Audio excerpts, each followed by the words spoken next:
Yeah, no. So thanks again for giving the time to come on. As you've seen in our show, we've had a couple of your colleagues already in the past. Obviously, Aaron, and then Ernest as well, twice already, I think. And then Brian, we did a whole documentary. I flew over to Carro, Indonesia, filmed him going around. And it's happy to have another member of the management team to get another perspective on the company. I think it was just 2 weeks ago or 1 week ago when I reached out and then we were able to set this up. And I think it was really because of that LinkedIn post that I saw, because I had just come from an AI event that I was doing with some of our other portfolio companies. So just like this, it's just like fresh in my mind. And then I saw your post, I saw the Google Cloud post, and then you reposted it. And so wow, it's like, oh, there's somebody I can talk to who's actually gone through this whole journey. That's not just, oh, I just started using Gen AI last month, but it's actually you've had like several years already of experimenting and failing and all these things. I think would be interesting to hear on the show. So I thought we'd just start off by maybe giving some context as to like how you even ended up pushing this initiative within Carro. Maybe first just starting off like how you joined Carro, how you found out about a company. You've been in several tech companies prior, but yeah, what was that journey like joining Carro to begin with? Sure. Hey, thanks for having me. It's a pleasure that I can be here with you as well. As you mentioned, many of my colleagues were before on this podcast with you, right? I don't tend to post much on LinkedIn, right? But I think quite a number of things has been done in the last 1 year in terms of solutions being rolled out in productions. And Google Cloud wanted to work with us to showcase some of these solutions. That's why I posted the article 2 weeks ago, right? I think that's what you have picked up. Happy to share, right, from an operator's perspective, how we build our Gen AI journey from ground up. We are not trying to build AI for AI's sake. We are really trying to get business value out of it. It stems from my role because I'm in charge of the operations and all the processes. It's really about how do we streamline our people, our processes, and then using Gen AI to facilitate all of that happening. As you mentioned, thanks for that very quick blip. Before coming to Carro, I actually spent more than 10 years in internet companies. In fact, I started my own company about 15 years ago. Still mobile first technology. Correct. Kind of stuff, yeah. Yeah, it was back when Android just released, right? In fact, I developed the first Android geolocation app for Singapore, right? That was in 2008, December. I ran that mobile payment company, and subsequent to that, I went to PayPal and then Alipay, right? During which I was running quite a number of the regional projects and digital initiatives. And when I was Alipay, actually, I was supporting Paytm and Touch and Go, right? Developing their super app, right? I believe you probably know Paytm is the largest wallet in India and TNG is the largest wallet for Malaysia, right? I was part of that product team that drove that digital transformation, right, for those companies in those markets. So how I joined Carro was actually, I knew Aaron back when I was still running my company, right? Back then, he was with Singtel Innovate, which was also my investor, right? And I'm actually impressed. Yeah, so I'm actually very impressed with Aaron as a person, right? Because I would interact with him quite frequently because of their relationship. And when I left, I told him that whatever he start in the future, I will be more than happy to put money into it, right? So I actually personally invested in Carro Series A. And by the way, I didn't even know what the company do. So it didn't even matter. Yeah, it didn't even matter. It's just betting on Aaron, right? Blind faith, bet on Aaron. And fast forward to 2020, that was, I think, at the height of COVID, right? Aaron and I, we met up, we caught up again. He told me he needed someone to help him at Carro. And given that I spent probably 7-8 years already in the corporate world, I want to go back to the startup, right? So I just signed up and joined Carro. Yeah, no, I think it's an interesting journey. Typically, people join like big tech before they start their own company, but the reverse. And I love the whole story about him investing in your company and then you eventually also investing in Carro early on. And you did mention, obviously, you're in the COO role, and I really like the PPT kind of, it really sums up what you do in a really concrete way as well. But maybe you can take us on this journey because you've been with Carro since 2020. It's already 5 years now. When I joined, it was 2021. Oh, 2021. So yeah, still quite some time for startup years, so to speak. So there's definitely a lot that you've seen and shaped within the company. Maybe you can bring us through that journey a little bit. I think prior to this call, you've mentioned splitting that journey into 2 parts, right? I think the first was really about, as you worded, cleaning house. Maybe you can speak to that a little bit more. I probably also put it into context about what how all of this led to the Gen AI conversation, why we have Gen AI and all that. When I first joined the company, it was really about cleaning house and digital transformation. We had a lot of systems and tools in Carro, right? We have no lack of systems and tools. We have our own in-house ERP. We have our own CRM. I think Brian, whom you have met previously, built the AI pricing as well as the Inspect app that we have. But truth to be told, there's still many gaps in the workflow, right? And what happens is that the ground staff were using Google Sheet and Excel to plug in all the various flows. And as a result, as you can tell, the inputs into the system, whether it's an ERP or a CRM and whatnot, right? In a way, you can say it's garbage in, garbage out. I still remember I had to do a lot of reconciliation because we have to do analysis and reports. And it was pretty much a nightmare. A single analysis will just take me for weeks because I probably have to reconcile between 4 or 5 different sheets, right? And do data cleaning across. And data definitions across all our various business lines is very different, right? Understanding, what's revenue in Malaysia, what's revenue in Singapore, revenue in insurance, what's revenue in financing, and all of that makes data processes very complicated, right? I still remember back then, every country actually, they spend at least 1 day a week just to generate PowerPoint slides. So it's super unproductive and you can tell the number runs, right? So it's not the best use of everybody's time. Hence, my first priority was really to clean house, making sure that we move all the workflows into the ERP, move into the CRM. We standardize the whole entire reporting across the whole entire group with governed data definition framework. Things like we talked about just now, right? Revenue with comms, revenue without comms, what is considered as COGS, what's considered as OPEX, all these things are properly defined, right? There's no changing in definition. So that took quite a while. As you can tell, in Carro, back then, we only operate in 4 markets. But even within 4 markets, we still have our leasing business, we have our car marketplace business, which is split into wholesale. We also have our financing business and after sales business and insurance business. So as a company, we have a big ecosystem. Yeah, that creates a lot of complexity in reporting. Yeah. This whole entire transformation took us about 2 years. It was BU by BU, country by country.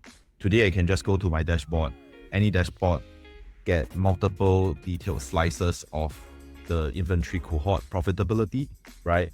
I can tell which salesman in which branch, in which region, in say Malaysia, right? What is their productivity, right? And how their activities affect conversion rates. So that sets a stage for us to now leverage on this data, pump into Gen AI, in which we would then automate parts of our workflows as well as our alerts, right?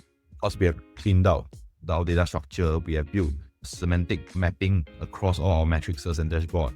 Data is really the foundation for any kind of AI adoption. 2 years, clean house, really addressed like the complexity of the data and granularity as well.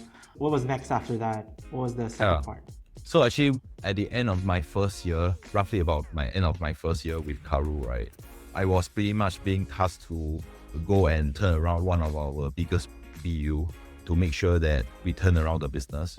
I was still in the midst of doing digital transformation, aligning all the stars, making sure every policy definition, like, I need to go and fix this BU. But what's great was that actually what this does was giving me a proof point that what we do in digital transformation can actually bring business results, right? Because I think for a lot of organizations, they struggle to do that because they couldn't see what's the purpose of actually doing data cleaning. What's the purpose of having a well-governed data structure? The CIOs of the world will say that it's important, but at the end of the day, it's about business priorities that takes precedence, right? Pretty much, you can say that it is an interesting moment for me to take this and run at the same time, right? Trying to run both digital transformation and rebuilding the business. It was really about going into every single BU, or rather I would say department within that BU, right? Looking at redefining people's roles and responsibilities, as well as the process, right? I mentioned earlier just now PPT, right? Actually, ideally speaking, I would always love to start with the P, the first P, which is people, right? It is about making sure that we have the right people in place. They know what they're supposed to do. They know what are the KPIs they need to deliver. And then subsequently, solve the process problem. Make sure that departments can work with each other. The SOPs are clear. proper, clear definition of role and responsibilities, right? So that you know who is supposed to hand off to the next person in each of the next step. So with that, it took us 1 or 2 months to go and figure all this out. And I think within a month, we were already able to track the performance of every salesman. This going back to the earlier part about productivity and tracking, right? So with that, we were able to track every salesman's performance. And then from there, we know how to manage each of their performance, the branch performance, and take immediate actions. This allows us to make informed decisions faster and more timely. And this is actually very critical for a company like Carro, because to also give you a sense, right? While I think we talk about a lot about AI, we talk a lot about our retail experience, the transparency of us in terms of delivering a good car ownership experience. The net of this business, or the crux of this business, actually resides within supply chain management. How efficient am I in terms of procuring the right cars at the right price, managing these cars throughout this process, whether is it in terms of the logistics, the maintenance, the reconditioning, and carry all the way to selling, making sure we are able to sell the car as fast as possible. And the more effective we are able to run this business, whether is it from a time or cost perspective, the bigger the advantage we have in terms of going to the market to procure cars. Because we can only tell what we buy. The analogy, the car turnaround within the ecosystem, yeah. Exactly. So as I always like to say, we are not in the business of selling one product 1,000,000 times. We're in the business of selling 1 million product one time, right? Because each car, okay, maybe not one time, maximum 2 or 3, like in the whole entire lifetime of a car, right? Yeah. But you get the point. The idea is, how do we best manage all these cars?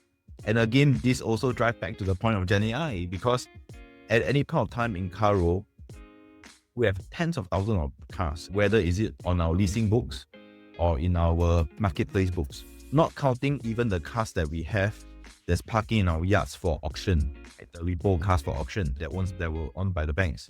How do we best manage these cars in the most timely and most economic methods possible, so that we can derive maximum value, right? It becomes a very big topic, and obviously it is not something that you can have a human looking through a dashboard and making decisions.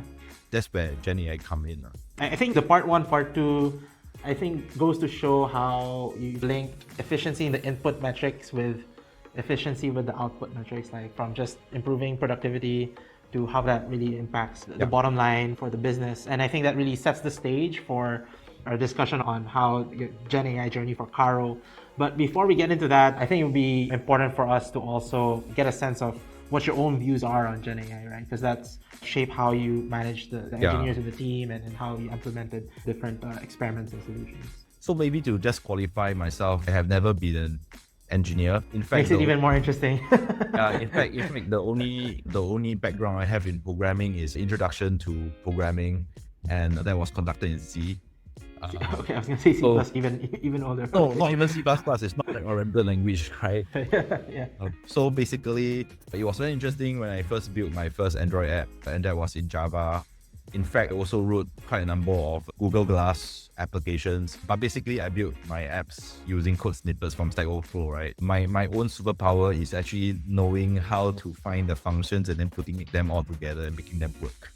So Gen AI actually was pretty much like a dream for me, right? Because basically, instead of me going to search for the code in Stack Overflow, Gen AI can now just give me the code directly. So if Gen AI came in 10 years ago, that would have been a dream for me, because I would have way more. That probably I can share a little bit with you. I think how Gen AI can change certain paradigms in terms of how work will be done in the future, right? Instead of teams of special experts, what we will have and end up with is small teams, and small teams with good cross-domain experience and knowledge, right? Because it is about how do you put together a solution to solve a direct problem that you see on the ground, right?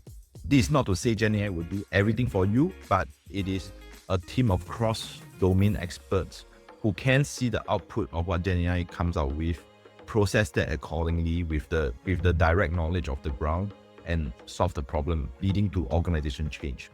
So I think that's the first thing, right? Smaller teams, cross-domain knowledge.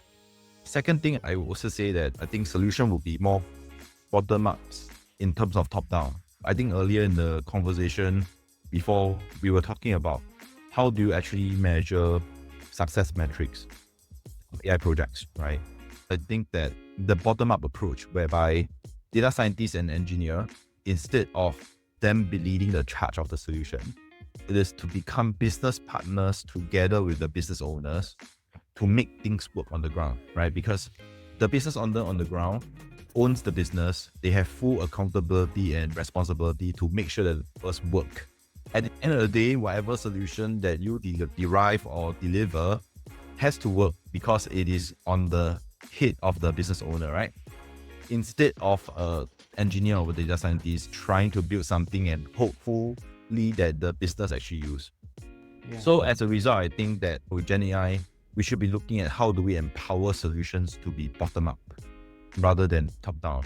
And the third and last thing, which actually goes into how we do it in Carro, is that instead of trying to build a big swanky project, right? Like for example, trying to build automated agents to talk to all our customers, we are looking at building small tools that can deliver quick wins.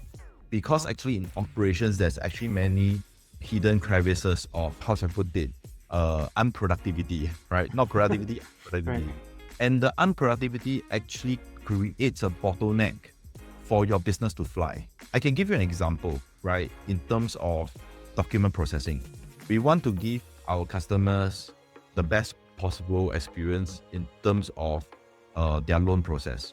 When you want to submit your loan for credit approval, someone will need to assess your credit score and determine whether or not I should be giving you the loan, right? Unlike Singapore, many of the countries outside of Singapore, they do not have SingPass. And in this market, a lot of these documents comes in paper forms. So what this would mean is that you literally have armies of people, right? Whether is it Carro or in a bank that does financing, they have armies of people receiving documents on a daily basis, typing everything into the system, and then submitting it to someone else who manually validate it, and then give a credit approval for the application. Instead of trying to build this whole mega system, actually all we needed to solve for is that solve for the front part. How can we get the data from document format into a system readable format in JSON so that I could quickly process this document so that the credit team can approve, and I give a near real-time credit approval for my customer that submits, right? And at the end of the day, not only it is a great customer experience because the customer no longer need to wait for days for a credit approval. Two, I don't have to spend so much time trying to do this manual data entry. So in fact, we wrote this out, exactly this function in Carro, right? We actually reduced the loan application time from 40 minutes to 5 minutes, right? So we save 35 minutes per application, right? Instead of looking through 24 pages, 25 pages of documents, entering things in the system, now they just need to spend 5 minutes to review all the documents, and then it gets submitted to the next process.